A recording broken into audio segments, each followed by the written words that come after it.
The Center for Handicapped Children Learning Center strives to create community-based programming for children with special needs. And I'm joined now by Janice and Tracy with more information on how they're achieving this. Welcome, ladies. Thanks for joining me. Thank you for the opportunity. Of course. Tell us about the history of the CHC and what you do there. Well, CHC Learning Center is a small, not-for-profit private school that's located in Amherst, New York. And we were started in 1971 by parents that had a little girl named Diana, who had a lot of intensive health needs, physical needs, medical needs.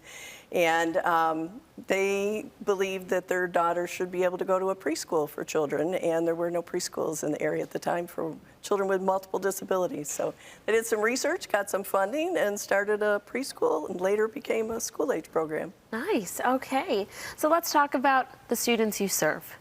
So the students we serve have multiple disabilities. Most of our students are non-ambulatory and nonverbal, so difficulty walking, talking, they're wheelchair bound, they're unable to speak.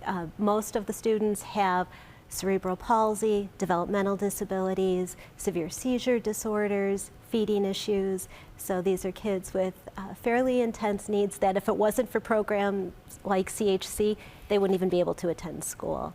Yeah. So we're very fortunate to be able to serve them. That's right.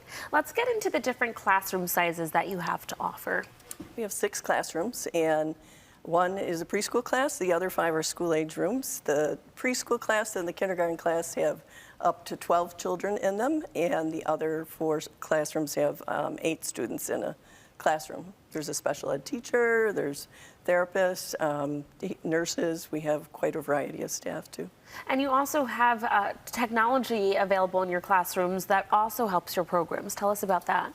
We have smart boards in each of the classrooms, and our special education teachers do a phenomenal job of adapting the lessons to the kids' needs and have the children be able to access the educational curriculum. So our kids use communication devices.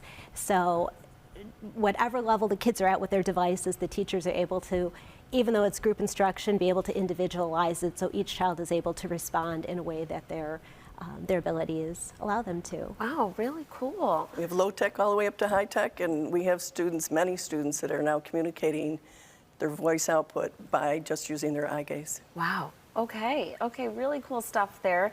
Now, I know that you emphasize the importance in art, music, and cultural activities as well. Tell us why that is such an important part of what you do.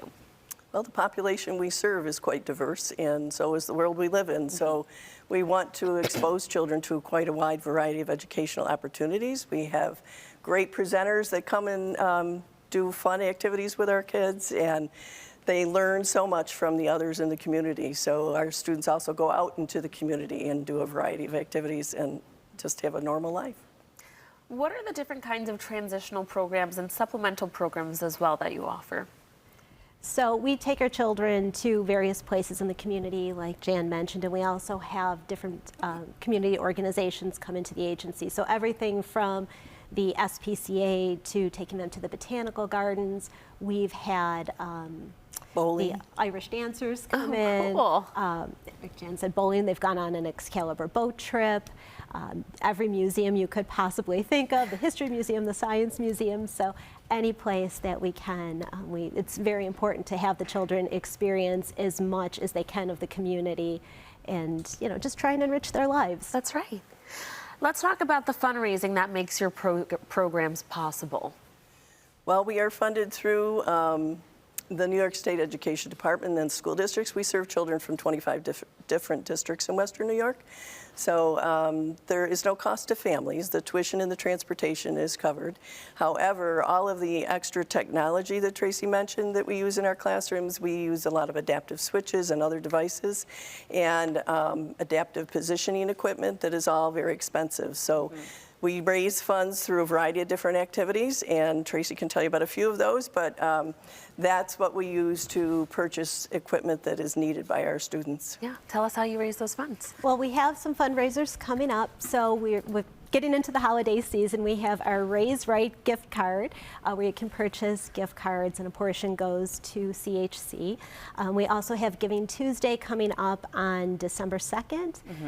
We also have on our website, we just updated our classroom wish list. So if people wish to donate and would like to actually find specific items that are definitely needed by our classrooms, our speech pathologists, occupational therapists, physical therapists, they can visit the website, click on that link, take a look and see. We also do something called Run the Walkway. So that's an event that will be coming up for our students where the kids get to go down a walkway and they get to choose how they'd like to do it. If they're working on walking in using a rolling walker, they can choose to do that. They can go down in their wheelchair. It's whatever the child chooses.